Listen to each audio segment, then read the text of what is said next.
नमस्कार दोस्तों। क्यों कोविशील्ड वैक्सीन को लेकर आपके मन में अभी के समय में बहुतों को, खासकर जिन लोगों ने लगभग 2 साल पहले वैक्सीन ली थी, आज के समय में वे बहुत चिंतित है। कोविशील्ड कितनी सुरक्षित और कितनी खतरनाक है और इसके बारे में डॉक्टर का क्या कहना है, साथ ही क्या है टीटीएस और वैक्सीन के बाद भारत में टीटीएस की क्या स्थिति रही है, क्या और भी नए खुलासे होने हैं, क्या टीटीएस के बारे में दुनिया पहले नहीं जानती थी, टीटीएस वैक्सीन लेने के कितने सप्ताह के भीतर बीमारी हो सकता है, किस वजह से कुछ देशों ने महामारी के शुरुआती दौर में एस्ट्राजेनेका वैक्सीन से इनकार कर दिया था। तो चलिए विस्तार से इस बारे में आगे हम बात करने वाले हैं, तो बने रहिए हमारे साथ इस वीडियो में। चैनल पे अगर आप नए हो तो सब्सक्राइब कर बेल आइकन कर लीजिए प्रेस, ताकि आने वाली और भी बेहतरीन वीडियो आपसे मिस ना हो जाए। तो चलिए इसी के साथ वीडियो को स्टार्ट करते हैं। ब्रिटेन के फार्मास्यूटिकल कंपनी एस्ट्राजेनेका ने स्वीकार किया है कि उनकी कोविड-19 की वैक्सीन से कुछ दुर्लभ साइड इफेक्ट हो सकते हैं। भारत के सीरम इंस्टीट्यूट ने एस्ट्राजेनेका के फार्मूले से ही कोविशील्ड वैक्सीन को मैन्युफैक्चर किया था।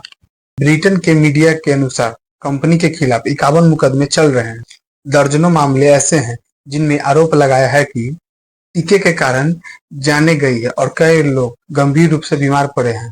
इंडिया टुडे ने उन डॉक्टरों से बात की जिन्होंने महामारी को बारीकी से अध्ययन किया है। आइए जानते हैं कि इन मुद्दों पर डॉक्टरों का क्या कहना है।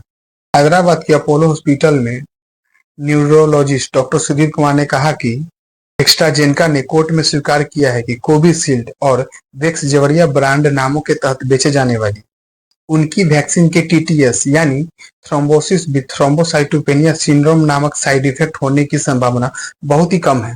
आपको पता होनी चाहिए कि टीटीएस एक कंडीशन है जिसमें शरीर में खून के थक्के बनने लगते हैं और खून में प्लेटलेट्स की संख्या कम हो जाती है। नेशनल इंडियन मेडिकल एसोसिएशन के सह अध्यक्ष डॉक्टर राजीव जयदेवन ने कहा, यह सब ब्रिटेन की मीडिया ने रिपोर्ट किया जो ब्रिटेन में अदालती कार्रवाई के दौरान हुआ। वैक्सीन से होने वाले दुर्लभ दुष्प्रभाव टीटीएस पर पहले ही चर्चा हो चुकी है। वास्तव में डब्ल्यूएचओ ने मई 2021 में इस पर एक रिपोर्ट भी प्रकाशित की है। डॉक्टर सुधीर कुमार ने वैक्सीन से संबंधित प्रतिकूल प्रभाव पर कहा कि आमतौर पर वैक्सीन लगने के कुछ हफ्तों के भीतर ही साइड इफेक्ट होते हैं, इसलिए भारत में जिन लोगों ने 2 साल पहले वैक्सीन ली थी उन्हें चिंता करने की कोई जरूरत नहीं।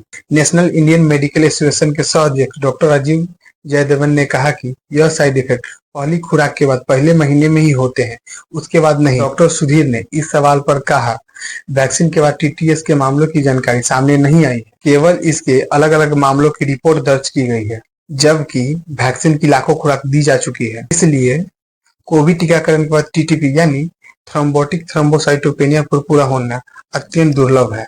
जानकारी के लिए बता दें कि ब्रिटेन और यूरोपीय संघ में अब तक 1.7 करोड़ से अधिक लोगों को टीका लगाया गया है, जबकि पिछले कुछ सप्ताह तक इस बीमारी से 40 से कम मामले सामने आए हैं। डॉक्टर सुधीर ने कहा कि 2021 से कोविड टीकाकरण के बाद दुनिया के विभिन्न हिस्सों से टीटीएस के अलग अलग मामले सामने आए हैं, इसलिए ये खुलासे नए नहीं है। डॉक्टर सुधीर के अनुसार टीटीएस की बीमारी पिछले 100 वर्षों से हमारे बीच है, जिसके बारे में हर कोई नहीं जानता। सबसे पहला मामला 1924 में 16 वर्षीय लड़की एलिसन मोस्कोविच में सामने आया था।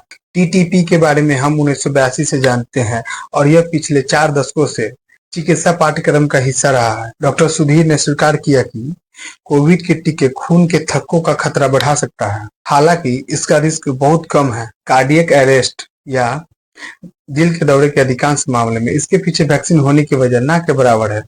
भारत और अन्य देशों से प्रकाशित कई वैज्ञानिक अध्ययनों में यह साबित हो चुका है, कोविड संक्रमण से रक्त के थक्कों का बनने का खतरा बढ़ जाता है, जो कोविड टीकों की तुलना में कहीं अधिक है। टीटीएस कोरोना वैक्सीन के 4 सप्ताह के भीतर ही हो सकता है, उसके बाद नहीं। डॉक्टर सुधीर ने कहा कि युवा आबादी में कार्डियक अरेस्ट और दिल के दौरे का कारण पारंपरिक रिस्क फैक्टर है, जैसे गतिहीन जीवन शैली, मोटापा, डायबिटीज, हाई ब्लड प्रेशर, नींद की कमी, तनाव, हाई कोलेस्ट्रॉल और खाद्य पदार्थों का सेवन है।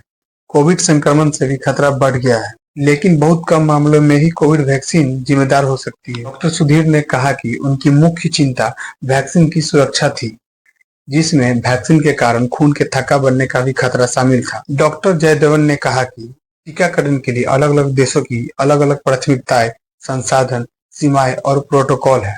डॉक्टर साइरेक एवी फिलिप्स, हेपाटोलॉजिस्ट यानी लीवर का डॉक्टर, जिन्हें लोकप्रिय रूप से सोशल मीडिया प्लेटफॉर्म पर लीवर के डॉक्टर के नाम से भी कहते हैं। कोविड टीकाकरण की वजह से युवाओं के दिल के रोगों से मरने की कोई पुख्ता डेटा नहीं है। यह विज्ञान विरोधी समुदाय द्वारा फैलाया गया यह पुरानी एंटी वैक्सीन प्रोपेगेंडा है। उन्होंने कहा, भारत में इस्तेमाल होने वाले कोविड टीकों और दिल के दौरे के जोखिम के बीच कोई सीधा संबंध नहीं है। तो दोस्तों, ये वीडियो आपको कैसी लगी हमें कमेंट करके जरूर बताएं। जय हिंद, जय भारत।